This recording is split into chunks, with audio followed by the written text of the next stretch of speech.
Sekali lagi aku memanggilnya. Bu. Bu.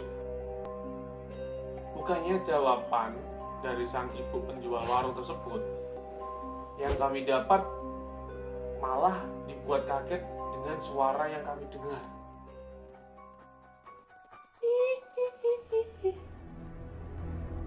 Assalamualaikum warahmatullahi wabarakatuh. Waalaikumsalam warahmatullahi wabarakatuh. Kembali lagi bersama kami di podcast Obor, obrolan Horor.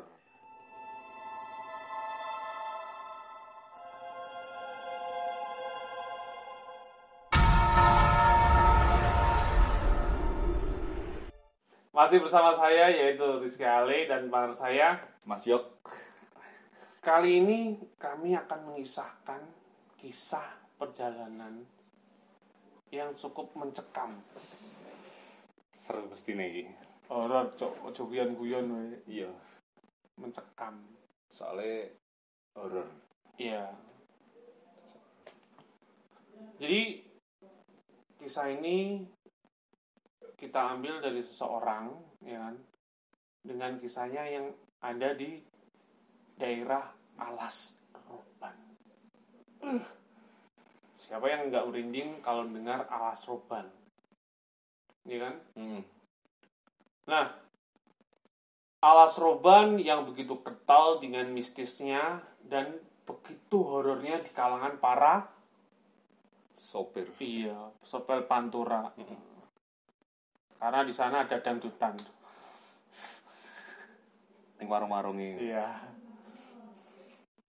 Sebelumnya kami sudah minta izin pada narasumber yaitu Mas Wah.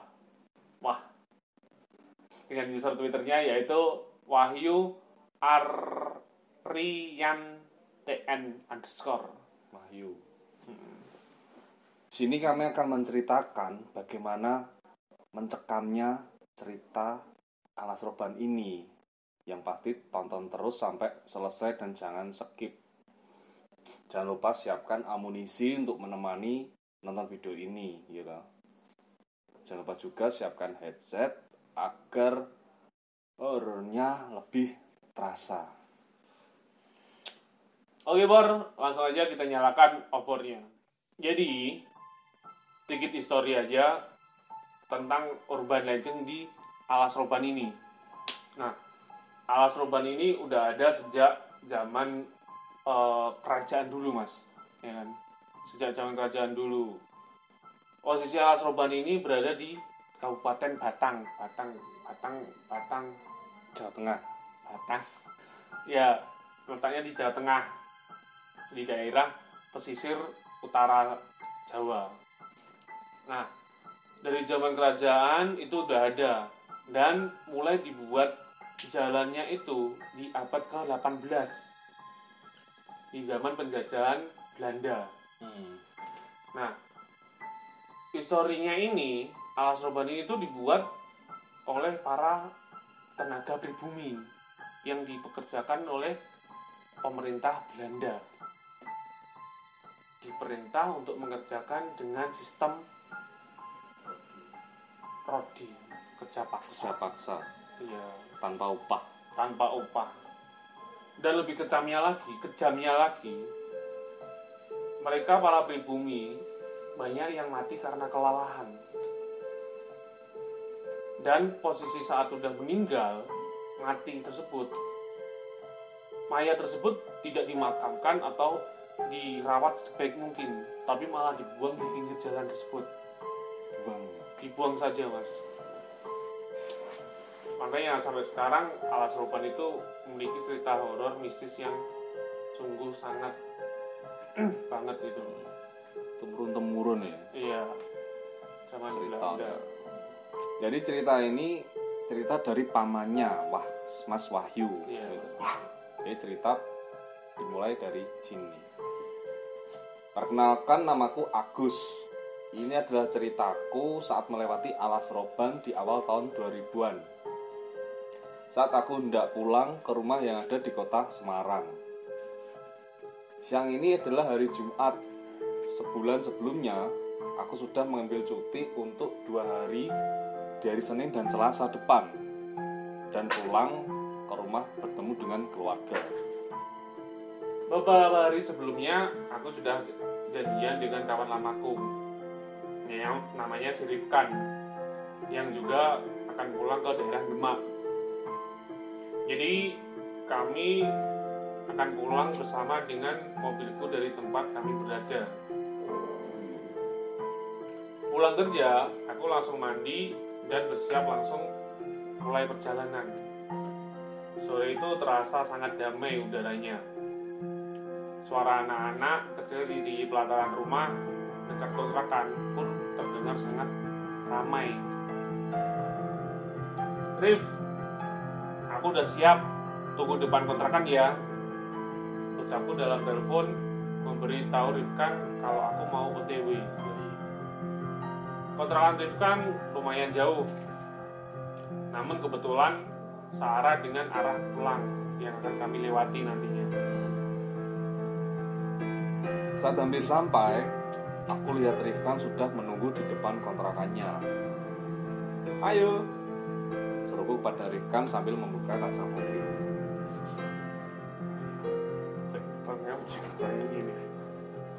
Rifkan langsung memasukkan tas punggungnya di kursi tengah, dan dia duduk di kursi depan menemaniku. Dari kontrakan Rifkan, jam menunjukkan sudah pukul 17.15. Di tahun tersebut, jalan tol belum ada seperti sekarang. Jadi satu-satunya jalan bagi pengendara di jalur utara, ya jalan Pantura itu. Dan jalan arus Roban masih melewati bukit-bukit dan jalanan berbelok-belok curam, yang sekarang dikenal dengan Jalan Alas Roban Lama. Doa dulu Gus, ucap Rifkan. Amin. Masing-masing dari kami berdoa dalam hati. Jalan sore itu terlihat padat, tapi padatnya wajar, tidak sepadat jalanan seperti sekarang. Singkat cerita, kami berdua tiba di Brebes hampir jam 11 malam karena kami berhenti sholat dan makan sebentar saat sampai di Indramayu. Brebes, Tegal, Pemalang sudah kami lewati, dan akhirnya kami tiba di Pekalongan saat sebelum sampai di Alas Roban. Kala itu tidak ada sama sekali pikiranku memikirkan hal-hal yang aneh, karena sudah beberapa kali aku pulang menuju Semarang dan bertemu malam hari. Jalanan udah sepi saat kami sampai di area Alas Roban, ditandai dengan jalanan yang makin lama makin gelap karena minimnya penerangan dan kanan kiri jalan yang banyak ditumbuhi pohon-pohon besar. Pohon-pohon yang udah umurnya ratusan tahun. Kesannya peteng. Iya. Sesekali aku menemui bus-bus antar provinsi yang memang melintas saat malam hari. Tiba-tiba terdengar suara seperti benda batu dari atas ke atap mobilku. Brak, brak, 2 kali. Apa itu Gus? Tanya Rifkan refleks, kaget. Aku mendengar langsung menepi dan melihat apa yang terjadi di atas mobilku. Dengan keadaan mobil yang masih menyala, aku dan Rifkan melihat bagian atas mobil. Tidak ada apa-apa, Rif, ucapku. Tapi saat aku perhatikan, ada bekas lecet sedikit di atas mobil. Cari lagi, Rif, sekitar mobil. Kalau ada apa-apa nanti, ucapku pada Rifkan. Cukup lama kami mencari dan memperhatikannya, tapi tidak ada apa-apa yang kami temukan di sekitar mobil tersebut. Masuk mobil lagi, Rif. Kita jalan lagi aja, ajakku. Belum lama jalan, tepat setelah tanjakan, tiba-tiba aku dikagetkan dengan suara benturan di depan mobil, seperti habis menabrak sesuatu. Kamu di dalam aja ya, aku yang turun, ucap si Rifkan. Tak lama Rifkan masuk. Ban depanmu kempes, Gus. Waduh, Ibu si Rifkan. Waduh, mana jam 1:30, mana ada tambal ban. Aku nggak ada ban serep juga, ucapku. Aku dan Rifkan keluar dari mobil melihat keadaan. Jalanan benar-benar sepi dan gelap, dengan pepohonan tinggi di kanan kiri. Tidak nampak ada kendaraan yang lewat pada saat itu. aku dan Rifkan jalan kaki pelan-pelan ke arah depan. Dari kejauhan nampak cahaya remang-remang di sisi kiri jalan. Itu apa, Rif? Kayaknya tambal ban. Coba kita ke sana, ucapku. Kami berjalan dulu ke sana memastikan. Setelah dekat dan memastikan memang benar itu adalah tambahan ban. Aku langsung kembali ke mobil dan membawanya ke dekat tambal ban tersebut yang ada di sisi kiri jalan tersebut. Mana Rif orangnya? Tanyaku. Nggak tahu. Dari tadi aku panggil-panggil nggak ada sautan. Jawab Rifkan. Turu paling. Lama tak menemui jawaban, kami memutuskan menunggunya di depan tambal ban tersebut. Enten opo, Mas? Tanya seseorang laki-laki tua yang tiba-tiba datang. Tiba-tiba. Astagfirullahaladzim. Rifkan kaget dengan yang datang laki-laki tua tersebut. Tiba-tiba. Niki Pak, bani kula bocor, ajeng nambel ban saged. Tanyaku. Oh saged, monggo pinarak mriki Mas. Imbuh lelaki tua tersebut. Kami berdua tidak menaruh curiga sejauh ini, hingga akhirnya aku mencium bau menyan di sekitar tempat tambal ban ini. Kamu mencium baunya enggak? Tanyaku pada Rifkan. Iya Gus, jawab Rifkan dengan mulai memperhatikan setiap sudut tempat tambal ban ini. Dalam hati aku ingin lekas pergi dari sini. Tapi apa daya, mobilku bannya belum selesai ditambal. Dari kejauhan di seberang jalan, Rifkan melihat ada warung yang masih buka. Ke arah sana yuk Gus, nunggu sambil ngopi, ajak Rifkan. Aku hanya mengiyakan dan kami berdua berjalan menyeberang ke arah warung desa yang ada di seberang jalan tersebut. Aku dan Rifkan sedikit berjalan dan nyebrang jalan. Di sini aku melihat ada satu truk lewat pelan-pelan. Sopirnya hanya melihat keberadaan kami dengan raut wajah heran. Setelah kami jalan lagi ke arah warung tersebut, warungnya khas seperti warung pedesaan, dengan bangunan yang dibuat dari anyaman bambu dan beberapa bambu yang menopangnya. Sampainya di sana, nampak segerombolan anak-anak kecil main di samping warung tersebut. Loh, kok ada anak-anak main jam segini? Tanyaku dalam hati. Pikirku juga pasti Rifkan juga melihat keadaan ini. Tanpa memikirkannya begitu lama, aku dan Rifkan masuk ke dalam warung.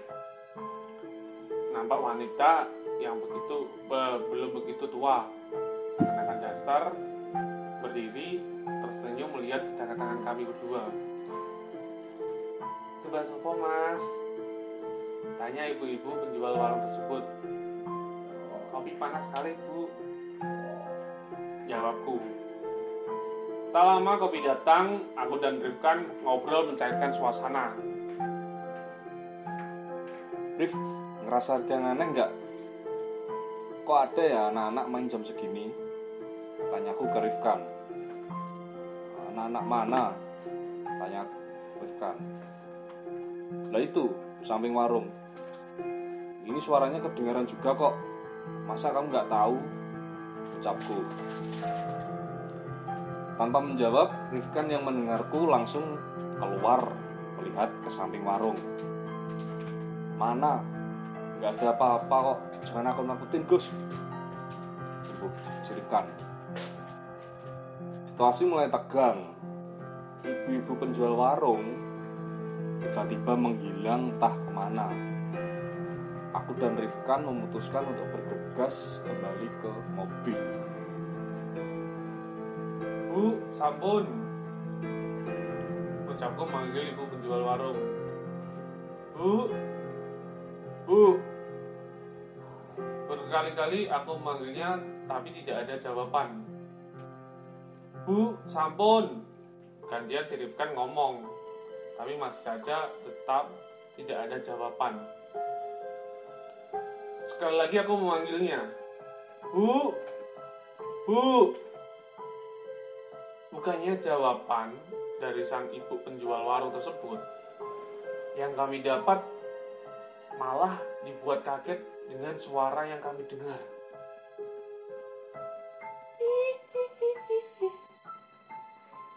Terdengar suara seperti wanita tertawa sangat keras dan melengking dari luar warung. Gus, Gus. Rifkan memanggilku. Aku hanya menatap Rifkan tanpa mengeluarkan kata-kata apapun. Nampaknya Rifkan paham, aku pun juga menyadari suara tersebut. Kami berdua bergegas keluar warung mencari dari mana arah suara tersebut dan melihat kanan kiri ke belakang warung juga. Astagfirullahaladzim, astagfirullahaladzim. Kami berdua istighfar sama-sama atas apa yang kami alami berdua tadi. Ada wanita yang berdiri tegak, berjubah hitam, sangat panjang di samping pohon di dekat warung tersebut. Matanya terbelalak putih dengan wajah pucat dan rambutnya panjang. Anak-anak kecil yang tadinya aku lihat pun berlarian menghampiri perempuan tersebut. Aku lihat anak tersebut ada yang wajahnya hancur dengan banyak luka di badannya. Sangat jauh beda dengan apa yang aku lihat awalnya tadi. Saat lari ke mobil, lagi-lagi kami berdua dikagetkan lagi dan lagi. Tambal ban yang kami hampiri tadi sekarang sudah tidak ada, entah hilang kemana. Yang kami lihat hanyalah mobil kami di tepi jalan yang sebelah kirinya ada pohon besar dan jurang yang di dalamnya belantara yang sangat gelap. Dicek berarti. Survei. Aku nggak peduli, banku masih kempes. Kami berdua bergegas masuk ke dalam mobil. Gus, lebanmu gimana? Tanya Rifkan. Udah Gus, yang penting kita keluar dari sini. Udah Rif. Wesnya belum. Gus, lebanmu gimana? Tanya si Rifkan. Udah Rif. Yang penting kita. Gus, Banu gimana? Tanya si Rifkan. Udah Rif, yang penting kita lekas keluar dari sini. Pokoknya, jawabku.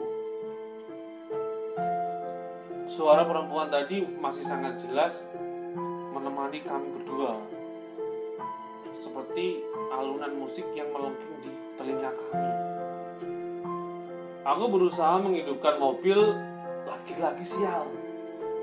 Dan anehnya, tiba-tiba mobilku sulit dihidupkan. Kenapa Gus? Tanya Rifkan. Tiba-tiba susah dihidupkan mobilku. Jawabku. Sholawati dulu Gus. Ibu Rifkan dengan wajah tegang tapi berusaha tetap tenang. Allahumma sholli ala sayyidina Muhammad. Allahumma sholli ala sayyidina Muhammad. Allahumma sholli ala sayyidina Muhammad. Aku mengucapkannya 3 kali Lalu aku memutar kunci lagi. Hidup, Rif, ucapku. Mungkin ini keajaiban dari lantunan sholawat yang kubaca tadi. Sehidupnya mobilku, aku bergegas menginjak gas dan cepat pergi dari tempat aneh ini.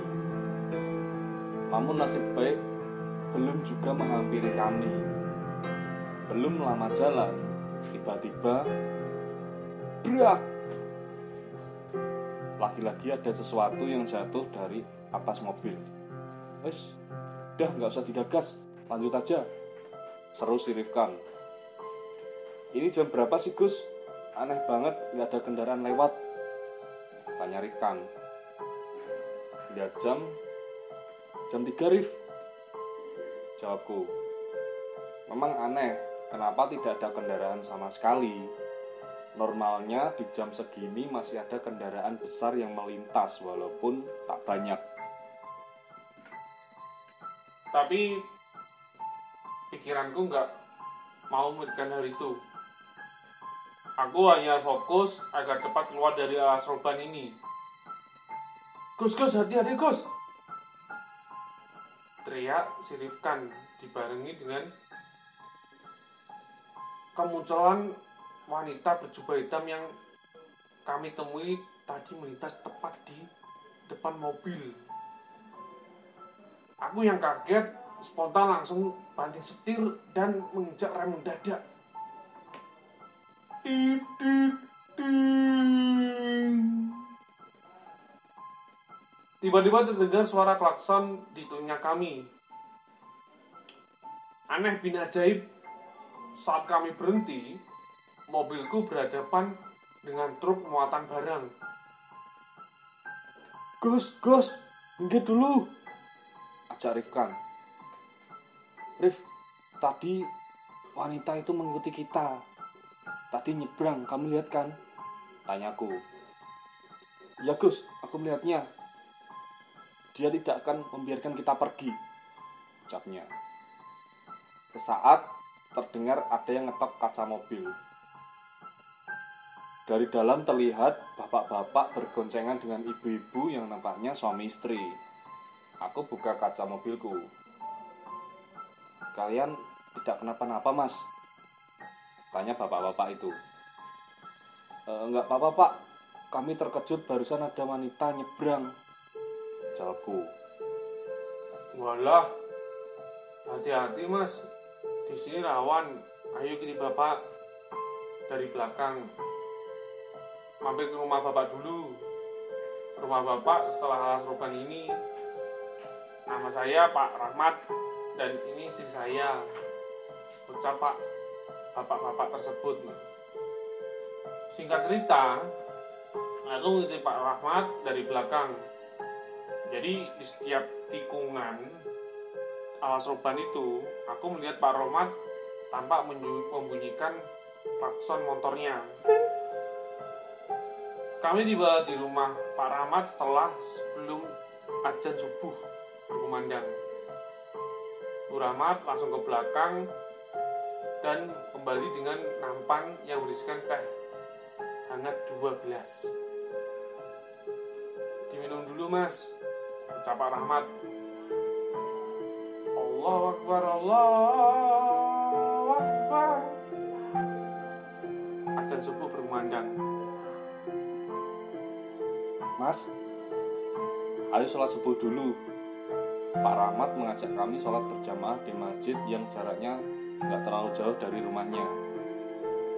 Setelah sholat, kami kembali duduk di ruang tamu rumah Pak Rahmat. Perlahan Pak Rahmat tanya kepada kami, mas-masnya sebenarnya mau kemana toh? Namanya siapa? Tanya Pak Rahmat. Nama saya Agus, Pak.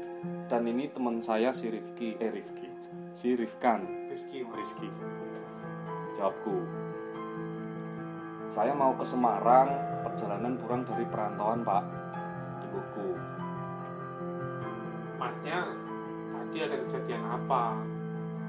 Kok sampai hampir kecelakaan seperti tadi? Tanya Pak Rahmat lagi. Aku menceritakan semua hal yang kami temui sejak ban mobil bocor, warung, dan diikuti wanita berjubah hitam tadi. Mas, di dalam alas roban itu tidak ada warung apa-apa, apalagi tambal ban. Di sana hanya ada hutan, Mas, jawab Pak Rahmat.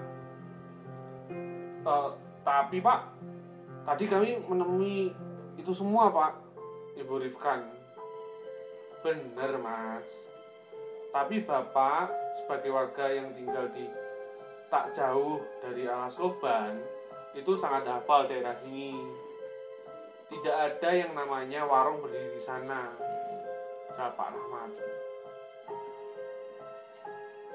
Di sana memang sering ada kejadian semacam itu, Mas. Belum lama ada kecelakaan mobil, satu keluarga meninggal di sana. Dan masih banyak lagi cerita pengendara yang diganggu, sudah lama juga. Ibu, Pak Rahmat. Aku dan Rifkan hanya menelan ludah sambil menegak teh hangat yang dibuatkan oleh Bu Rahmat tadi. Mending Mas sekarang istirahat dulu aja di sini. Siang nanti atau sore baru lanjut perjalanan. Pungkas Pak Rahmat melihat keadaan kami. Gimana, Rif? Tanyaku ke Rifkan. Terserahmu aja, Gus, jawabnya. Ya udah, kita di sini dulu sampai siang nanti. Keadaan kita shock dan lelah seperti ini. Ajaku dan Rifkan hanya menurut. Kami ditunjukkan kamar anaknya, Pak Rahmat, yang kosong karena sekarang kerja merantau di Jakarta. Kami tidur melepas lelah sana. Siangnya kami bangun dan bersiap melanjutkan perjalanan yang sudah tidak jauh lagi. Mas, panggil Pak Rahmat kepada kami. Mas, monggo makan dulu sebelum jalan, ajak Pak Rahmat. Aduh Pak, repot-repot begini lah, jawab si Agus. Sang itu kami makan sama dengan Pak Rahmat dan istrinya. Beliau benar-benar baik pada kami berdua. Sehabisnya kami pamit dan keluar menuju mobil. Gus, loh, ban mobilmu masih utuh begini, gak ada yang bocor, ucap si Rifkan. Aku langsung melihat ban mobilku dan ternyata benar. Banku masih utuh, normal, tidak ada apa-apa. Tanda-tanda rusak pun tidak ada. Aku hanya geleng-geleng kepala melihat keanehan yang ditujukan di depan mataku sendiri. Pak Rahmat, kami berdua pamit dulu. Terima kasih sudah menolong kami dan sudah baik kepada kami juga, ucapku. Gak apa-apa, Mas. Saya sama ibu malah seneng ada tamu di rumah kami. Soalnya kalau tidak ada tamu, rumah kami sepi, jawab Pak Rahmat. Aku yang mendengar jawaban Pak Rahmat langsung terenyuh. Akankah saat tua nanti aku juga seperti ini? Pikirku saat setelah mendengar ucapan Pak Rahmat tadi. Kami berdua melanjutkan perjalanan. Setibanya kami di Semarang, aku mengantar Rifkan ke halte bus yang akan mengantarkannya ke Demak, sebelum nanti dijemput oleh adiknya di sana. Setelahnya, aku pulang ke rumah dengan oleh-oleh pengalaman yang tak akan terlupakan sampai kapanpun. Dan Pak Rahmat yang hingga sekarang sampai saat ini juga kami menganggapnya sebagai keluarga sendiri. Ya itulah kisah dari Mas Wahyu yang diambil dari ceritanya pamannya Angkel Agus, namanya yang disamakan, Mas ya. Le Agus. Iya, Le Agus. Nah, jadi hikmah yang bisa kita kutip dari ceritanya si Mas Wahyu, ya kan? Ya itu intinya kita harus berdoa dulu. Mm-mm. Mau memulai perjalanan, mau kegiatan, mau apapun, itu kita berdoa. Sampai di tujuan pun juga mengucapkan syukur. Alhamdulillah. Nggak ada apa-apa. Alhamdulillah sampai tempat. Mm. Alhamdulillah udah selesai.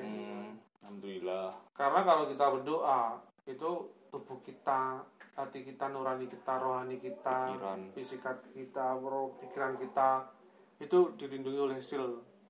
Iya. Antena sil. Ya, diberikan dalani. Padang dalani jembar pikire. Jadi selalu diberikan keselamatan, dijauhkan dari segala musibah yang mengganggu, entah itu makhluk yang kasat mata pun yang tidak, yang sama-sama umat ciptaan yang maha kuasa. Ya seperti itulah. Mungkin karena doa yang awalnya tadi diingatkan oleh Rifkan, ya kan, berdoa dulu bareng-bareng, hingga sampai akhirnya kecelakaan bisa dihindari, ya kan, ditolong oleh bapak-bapak, dan sekarang udah dianggap seperti keluarga. Itu adalah rahmat, Mas. Pak Rahmat. Iya. Emang Pak Rahmat. Iya, Pak Rahmat. Oke. Yuk mengingatkan lagi buat teman-teman obor yang mempunyai cerita horor, bisa di-share ke kami lewat link yang ada di deskripsi di bawah. Kita juga bisa lewat akun sosial media official @obarobor di Instagram dan Twitter. Atau juga bisa lewat akun media sosial pribadi @thejogi. Aku Rizky Ale. Yoi. Ya kan? Ngantuk masalahnya. Sebengi. Tapi demi podcast obor ini. Yoi. Totalitas kita melakukan siaran rekaman ini malam. Pilihnya itu entuk. Supaya terasa horornya. Ngantuknya bareng sih. Iya. Tapi lebih ngoh. Jadi selama ini ya ada kejadian-kejadian yang kita alami. Ada yang tak disangka itu. Oke. Terima kasih untuk Mas Wahyu yang udah mengizinkan kami mengantar ceritanya ke channel YouTube kami yang bukan pribadi. Dan mohon maaf bila ada salah kata, salah perbuatan, salah tingkah, atau salah membawakan suatu ceritanya, kami minta maaf. Terima kasih juga untuk para sahabat obor yang sudah nonton video kami sampai selesai tanpa di skip, karena di setiap videonya itu memiliki suatu pesan-pesan tersirat. Ya kan? Kalau dalam suatu karya sastra itu memiliki unsur ekstrinsik. Apa wih? Nilai-nilai. Oke. Ada nilai moral, nilai edukasi, terus ada nilai religius. Ya. Penting itu. Penting, Mas. Itu untuk mengimbangi kita neraca itu biar nggak jongling sebelah. Dan bermanfaat lah bagi yang teman-teman. Oke, jangan lupa lagi like, comment, share, dan subscribe, dan klik tombol loncengnya biar tidak ketinggalan video-video dari kami. Cukup semanten, sampai utawis. Wassalamualaikum warahmatullahi wabarakatuh. Waalaikumsalam warahmatullahi wabarakatuh. Salam obrolan horor. Yuk.